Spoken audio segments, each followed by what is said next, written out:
After a deadly mysterious virus wipes out the entire humanity, Philip Miller remains the only person left on Earth who survived. He's been living alone for the past year, driving across America in search of other survivors, but with no luck. He travels through every state, making announcements to empty cities and taking artifacts and paintings from museums. After his mission to find others fails, Philip decides to return to his hometown, Tucson. Still, in one last attempt to find someone, he writes "Alive in Tucson" on every billboard he comes across. He selects the largest house and declares it his new home. Over the next few days, he decorates the house with famous paintings, a White House mat, a dinosaur skull, Academy Awards, and other items worth billions. Each night before bed, Philip apologizes to God for masturbating so much, wishing he'd see at least one woman before he dies. He is then seen driving around the neighborhood, going grocery shopping in his underwear, and breaking in stores with a gun. Since it's been over a year, with no one to impress, he has completely forgotten basic decency and indulge in things like knocking down a pile of cans and bringing home hundreds of adult films to kill time. He plays bowling alone using lamps and aquariums as pins and crashes cars into each other. The mayhem gives him a small rush of adrenaline, helping him cope with the isolation. As time passes, he begins to lose his grip on sanity. Additionally, spending his birthday alone reminds him of everything he took for granted when life was normal. He misses his mother, his friends, and humans in general. A few months later, the grand mansion Philip once called home has turned into a garbage dump. It's filled with plastic, and he never bothers to clean up because it seems pointless now. He hasn't bathed in days and has begun living like an animal. The house has no running water, and the toilet is buried in plastic bottles. So instead, Philip cuts a hole in the diving board and uses the pool as his toilet. He also fills a kiddie pool with margaritas and bathes in it while drinking from it at the same time. One day, he heads to the bar, draws faces on balls, and gives each one a name and personality. He talks to them as if they are real friends, just to feel less alone. At night, he takes a ball named Gary to a clothing store and flirts with a mannequin he has a crush on. When her arm breaks, Philip snaps. He decides he doesn't want to live anymore and drives to a nearby hill to end it all. He bids farewell to his ball friends, promising to remember them forever. Then he gets into his car and speeds towards the hill and suddenly sees smoke rising in the distance and slams the brakes moments before a crash. Philip can barely believe his eyes and immediately heads toward the smoke, driving as fast as possible, and finds a trailer that clearly belongs to someone.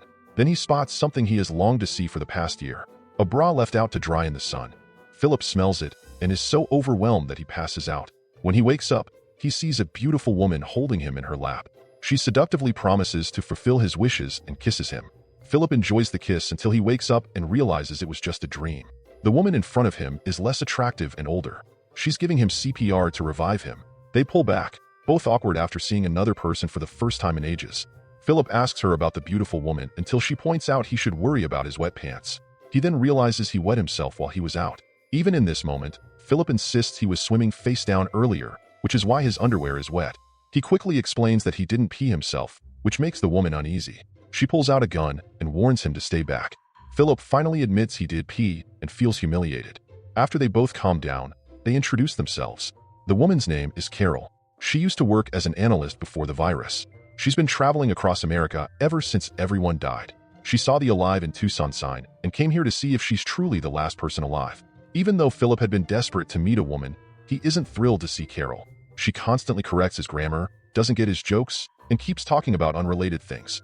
After chatting for a while, they decide to head to the grocery store. On the way, Carol scolds him for running a stop sign, even though Philip argues there's no traffic. She insists they have to follow the rules. Otherwise, they'll start acting like animals. To ease her, he stops at a sign, looks both ways, and confirms no one is crossing. Her complaints continue when they reach the store and Philip parks in a handicapped spot. They get into their fifth argument of the day, with Philip insisting that the imaginary handicapped person has plenty of space to park. When Carol still insists he parks somewhere else, he drives the vehicle straight into the store. Later, Carol visits his house and is appalled by how he lives. He shows her the pools, one filled with feces and the other with garbage. Carol also accuses him of stealing the paintings, even though he argues they don't belong to anyone now. By the end of the house tour, Philip asks her to return to her campsite. The next morning, he wakes up to Carol cleaning his house.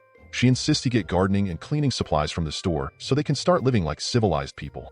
At night, Philip vents to his ball friends about Carol. Even though he's only known her for a day, he feels like they're a married couple in desperate need of a divorce.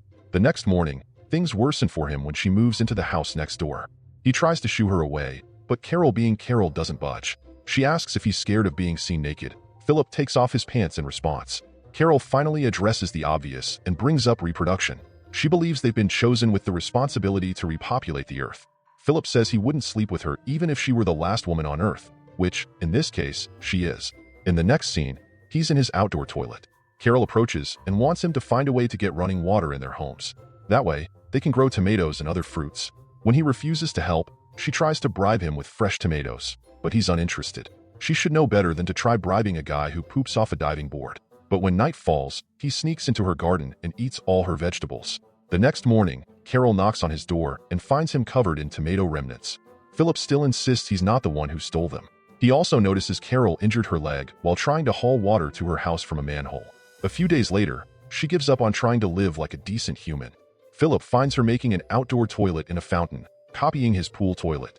Carol thinks they might not be the chosen ones, but rather the forgotten. Ones without a purpose in life. They can't even arrange a toilet in their million-dollar mansions, let alone start a human civilization. Philip, used to seeing Carol as optimistic, feels terrible for her. So he goes to the city's water tank and sets up a way to water Carol's garden. She's finally happy to see a good side to him and invites him for dinner. That night, Philip enjoys an organic meal. After a long time, the topic of sex comes up, and Philip says he's ready to sleep with her now. To his surprise, Carol doesn't want to make love before marriage. At first, Philip laughs, thinking it's a joke, but she's serious, even if it sounds absurd. So he proposes to make her feel better. At last, they decide to get married the next day. Later, they are in church saying their vows. Philip thinks it's unnecessary, but goes along with it anyway. When they step out of the church, they are welcomed by a crowd of guests. Philip realizes he has made a mistake and screams. Then he wakes up in his bed, thankful that it was only a dream. He even has to check the window to ensure that most of the world is still dead. A while later, Carol comes to his house with food. She thinks they should elect the President of the United States by voting. It's useless, but Philip elects himself and becomes president unanimously. Then the two enjoy spaghetti and raisin balls, which Carol thinks is a good alternative to meatballs. The day of the wedding finally arrives. Carol prepares the decorations and cake, while Philip is tasked with getting rings for them. However, instead of getting the rings, he throws a bachelorette party for his ball buddies, setting fire to random things in a parking lot. He even goes to say goodbye to the mannequin, telling her that she will always remain the love of his life.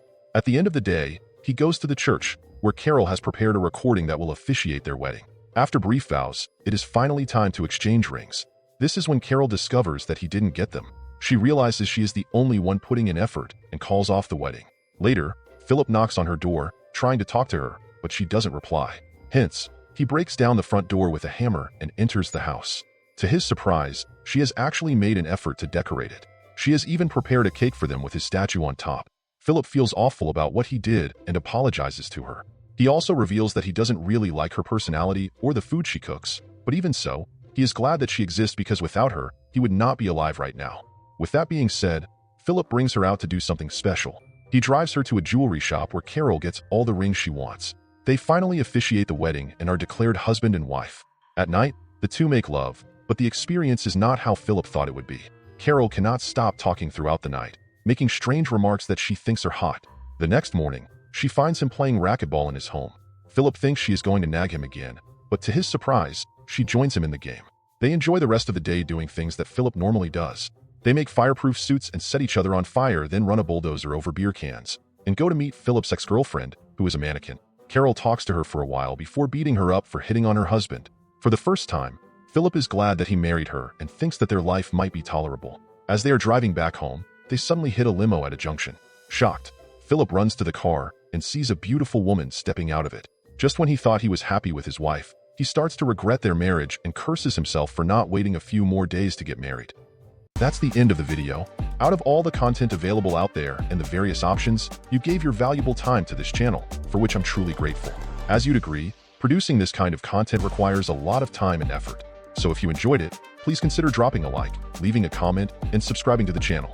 It'll only take a second of your time, but will help us immensely and motivate us to create more content like this. Don't forget to click the bell icon to stay updated on our next video. Thank you.